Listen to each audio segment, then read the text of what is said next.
जय हिंद दोस्तों, मैं आपका दोस्त महेश सिंह शेखावत, निदेशक ऋषिराज डिफेंस एकेडमी कोटपुतली। मेरे प्यारे साथियों, 14 जून 2022 से अग्निपथ योजना पूरे देश भर में चर्चाओं में है। आज हम उस अग्निपथ योजना के बारे में विस्तृत जानकारी लेंगे।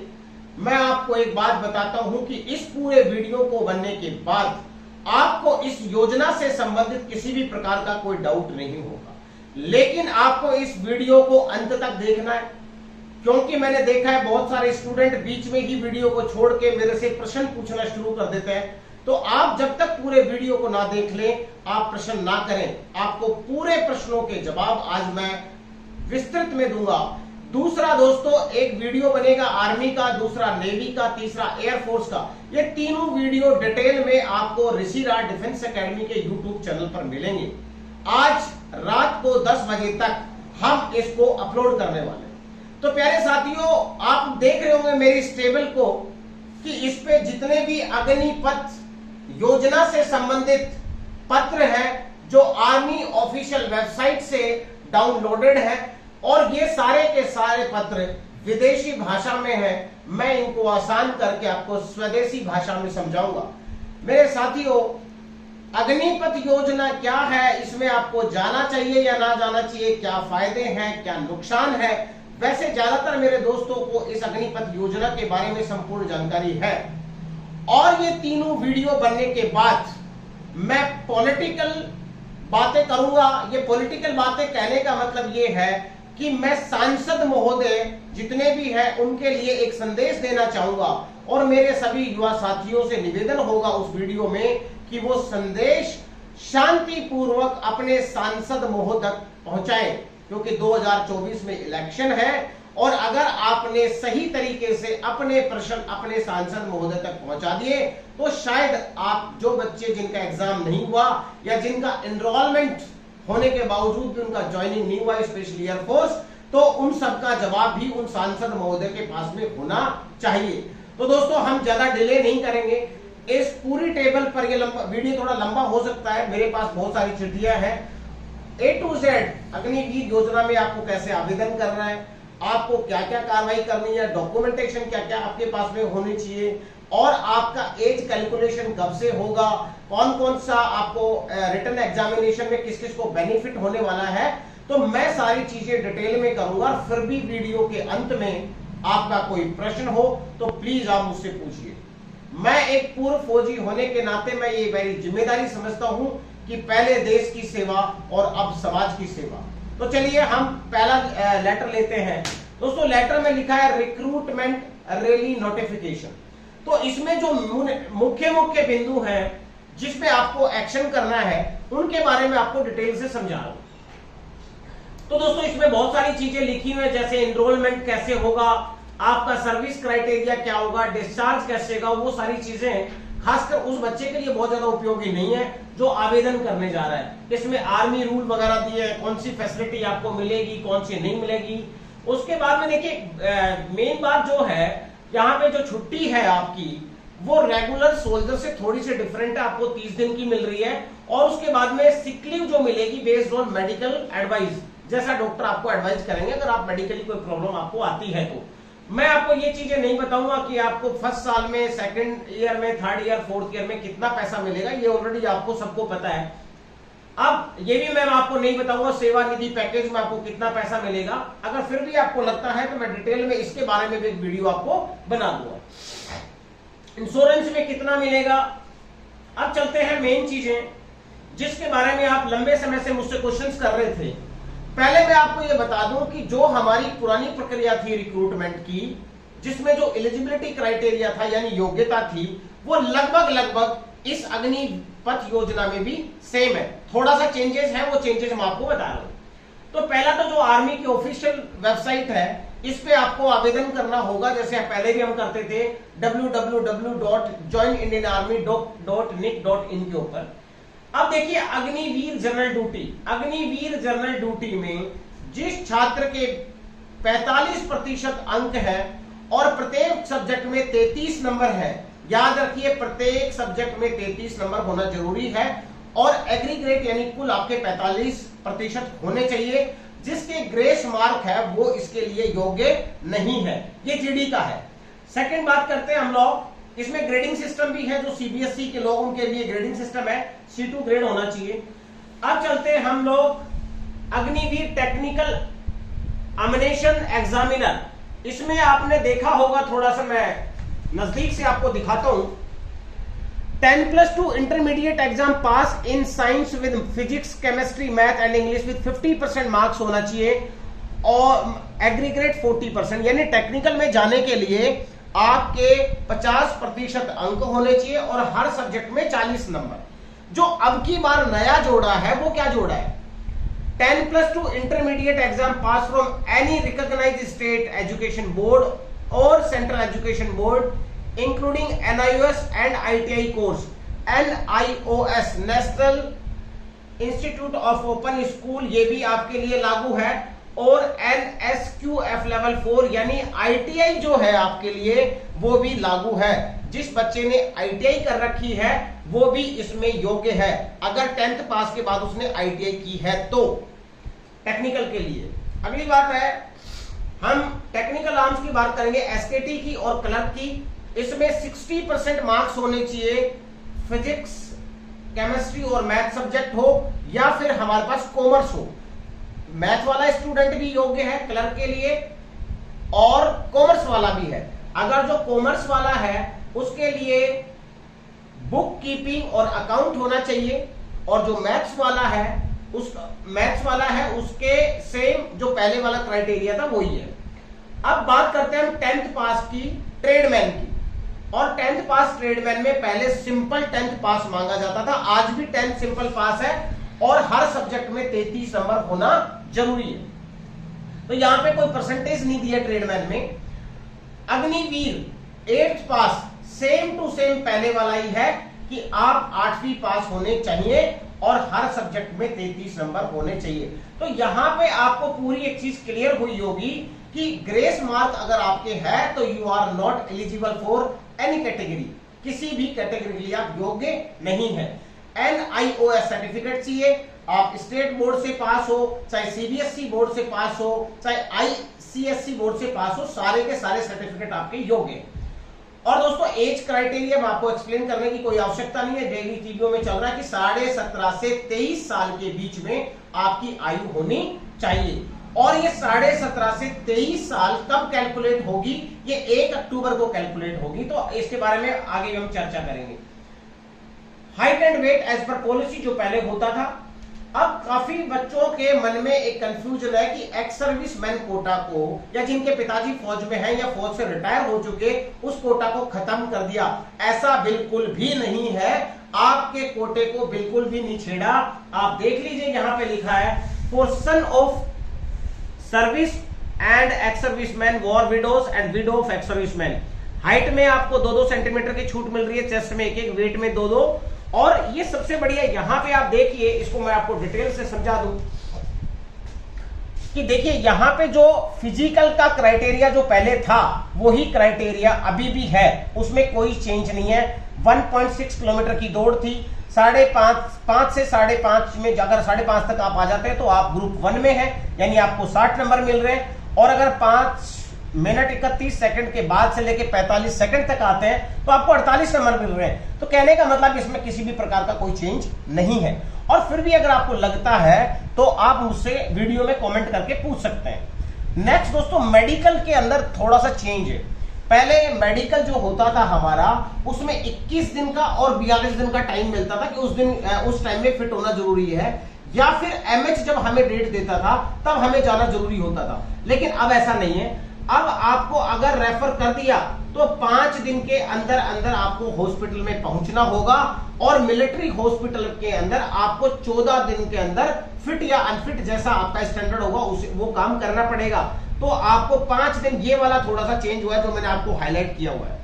दोस्तों अब आते हैं रिटन टेस्ट की बात। रिटन टेस्ट सेम पहले वाले पैटर्न पर ही होगा, उसमें कोई चेंज नहीं है। अब जो मेन बातें हैं कि आपको एडमिट कार्ड निकलवाना होगा, ऑनलाइन अप्लाई करना पड़ेगा। अब मैं चलता हूं उन चीजों के ऊपर जो विशेष तौर पे आपको ध्यान देना है। दोस्तों कौन कौन से डॉक्यूमेंट हैं जो आपके लिए रिक्वायर्ड हैं? Number 1, domicile certificate with photo issued by tehsildar district magistrate. आपका तहसीलदार और डिस्ट्रिक्ट मजिस्ट्रेट अगर डोमिसाइल करता है इसमें कोई चेंज नहीं है। जाति प्रमाण पत्र, रिलीजन सर्टिफिकेट, यहाँ पे आप कौन से धर्म से संबंधित हो वो सर्टिफिकेट, स्कूल का चरित्र प्रमाण पत्र, यहाँ पे कैरेक्टर सर्टिफिकेट ये सरपंच का है या म्युनिसिपल कॉर्पोरेशन का है, 6 महीने के अंदर अंदर होना चाहिए। अनमैरिड सर्टिफिकेट, रिलेशनशिप सर्टिफिकेट, अगर ये रिलेशन कैंसिल होता तो रिलेशनशिप सर्टिफिकेट कोई आपसे नहीं मांगता। तो ये आपके लिए एक अच्छी खबर है उन लोगों के लिए जिनके पिताजी फौज में हैं या फौज से आ चुके, एक्स सर्विसमैन का कोटा खत्म नहीं है। अब मैं आपको इस पूरे को समझाने के बाद में आपको अपेंडिक्स के बारे में भी समझाऊंगा। चलिए अब चलते हैं आगे कि किस किस को कितना नंबर मिलने वाला है, वो ध्यान से देखिए। उससे पहले हम स्पोर्ट्स की बातचीत कर लें कि स्पोर्ट्स सर्टिफिकेट अगर आपके पास में कौन कौन से हैं उसका भी इसमें पूरा विवरण दिया किसको कितना नंबर मिलेगा। तो रिटन एग्जाम में सबसे पहले देखिए 20 नंबर तो उन लोगों को मिल रहे हैं जो फौजियों के बच्चे हैं। Widows of defence person who have died in harness, harness में जो खत्म हो गए उन लोगों को 20 नंबर है। जिसके पास एनसीसी ए सर्टिफिकेट है उसको 5 नंबर, जिसके पास बी है उसको 10 नंबर। ये रिटर्न का मैं बता रहा हूं आपको, रिटर्न में किसको कितना बोनस मिलेगा।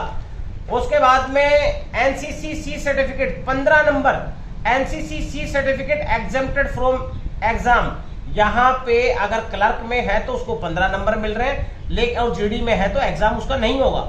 NCC C certificate holder and participated in Republic Day parade, जिसने रिपब्लिक डे परेड में ज्वाइन किया है उसका एग्जाम भी नहीं होगा। दूसरा दोस्तों 15 नंबर उसको भी मिल रहे हैं जिसके पास में ओ लेवल का कंप्यूटर सर्टिफिकेट है, आईटी सर्टिफिकेट है, NIELIT national institute of electronics and information technology का।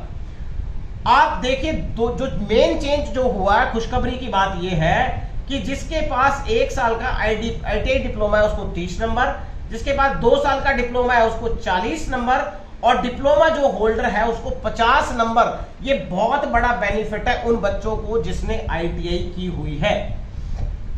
अब दोस्तों हम बात करते हैं स्पोर्ट्स पर्सन को कितना बोनस मिलेगा। जिसने इंडिया को रिप्रेजेंट किया है उसको 20 नंबर, जिसने स्टेट को रिप्रेजेंट किया यानी स्टेट वाला है उसको 15 नंबर, जिसने कॉलेज यूनिवर्सिटी को रिप्रेजेंट किया उसको 10 नंबर, जिसने खेलो इंडिया से भाग लिया है उसको भी 10 नंबर, डिस्ट्रिक्ट लेवल का है उसको 5 नंबर, और जो स्कूल लेवल पे खेला है उसको भी 5 नंबर। तो ये सारे के सारे बोनस नंबर आपको रिटन एग्जाम में मिलेंगे सभी कैटेगरीज को।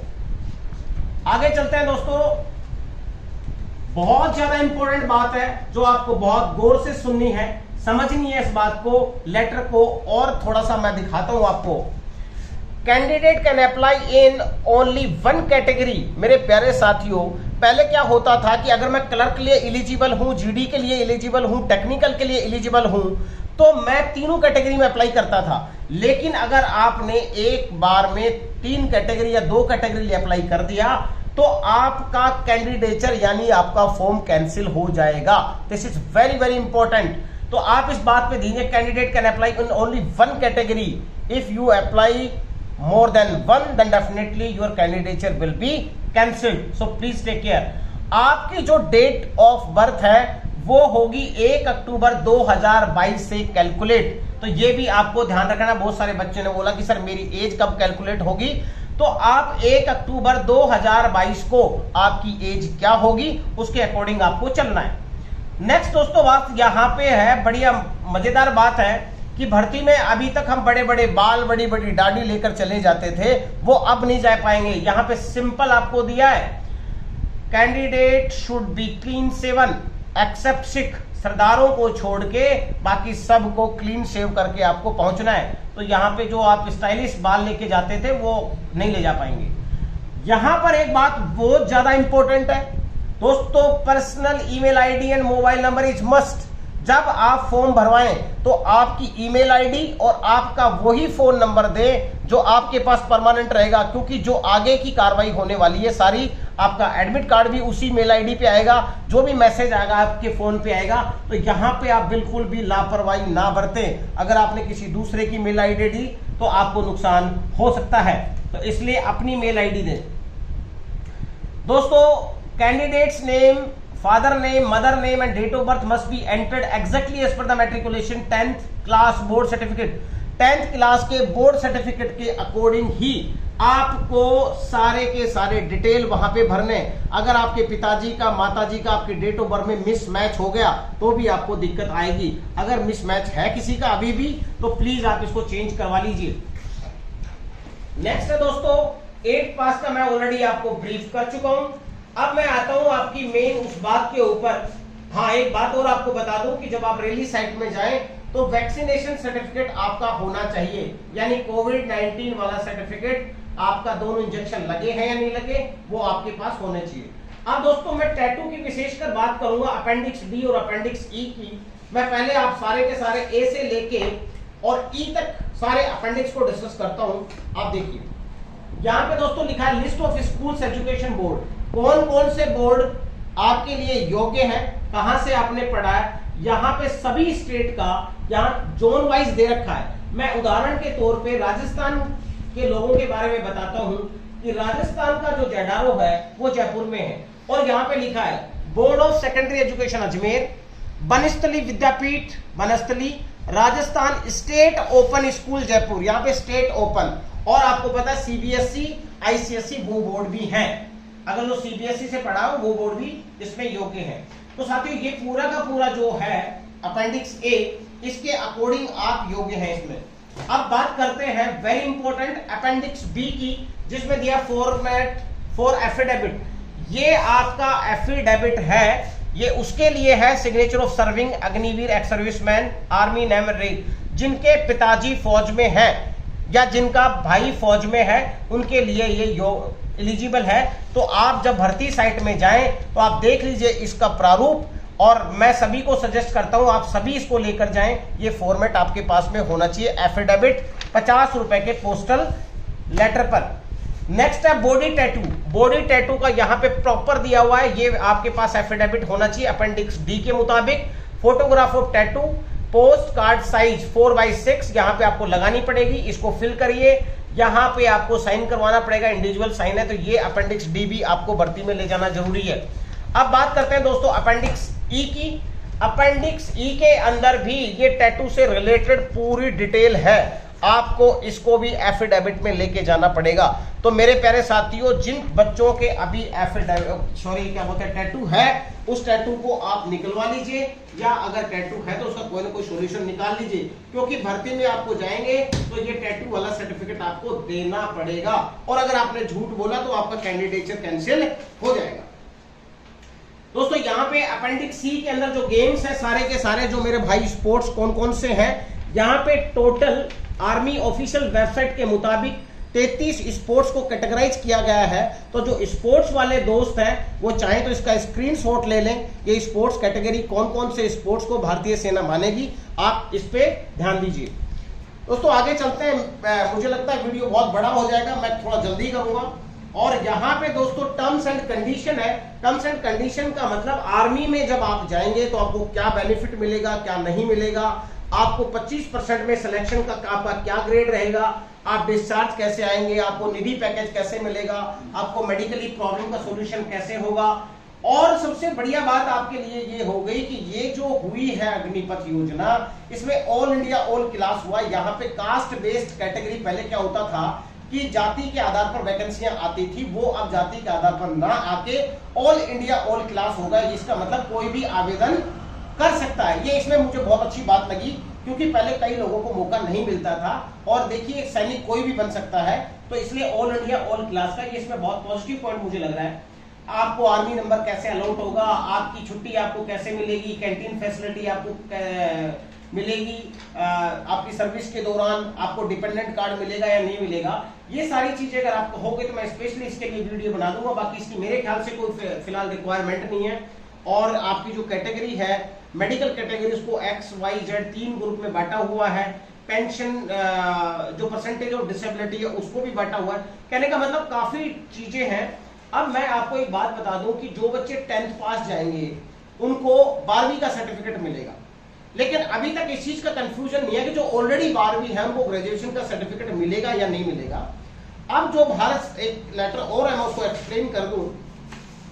चलिए कुछ FAQs है, फ्रिक्वेंटली आस्क्ड क्वेश्चन। ये आपके ऑफिशियल वेबसाइट में है, तो कोई ऐसा क्वेश्चन हो तो आप मुझसे पूछ लेना, क्योंकि मैं बनाऊंगा जब ज्यादा बढ़ जाएगा, बड़ा वीडियो बन जाएगा। अब मेरी 4-5 मेन बातें सुनिए। नंबर 1, 14 जून 2022 को ये पॉलिसी लॉन्च हुई। उसके बाद में देखिए कितने चेंज हुए। नंबर 1, इस CAPF में सरकार ने बोल दिया कि हम 10% रिजर्वेशन दे देंगे, चलिए ठीक है। दूसरा, मिनिस्ट्री ऑफ डिफेंस में 10% रिजर्वेशन दे देंगे, वो भी ठीक है। हरियाणा स्टेट के मुख्यमंत्री श्री मनोहर लाल खट्टर ने ये बोल दिया कि हम जो भी अग्निवीर आएंगे उसको C ग्रेड की सर्विसेज में और हरियाणा पुलिस में ले लेंगे। अब देखिए, अब डेली कुछ ना कुछ चेंज होता जा रहा है। तो मेरी एक सलाह है उन मेरे प्यारे साथियों से कि फालतू चीजों में समय व्यतीत करने से सबसे अच्छा है कि आप अपनी तैयारी में वापस जुट जाइए, क्योंकि अभी आपके पास बहुत ज्यादा टाइम नहीं है।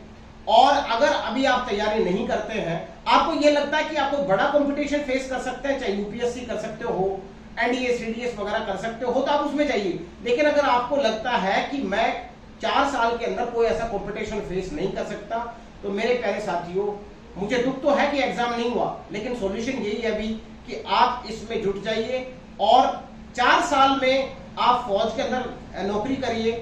आपका अगर डिसिप्लिन अच्छा हुआ, आपकी फिजिकल फिटनेस अच्छी हुई, आपका बिहेवियर अगर आपका अच्छा हुआ, तो आपको 25% में आसानी से जगह मिल जाएगी।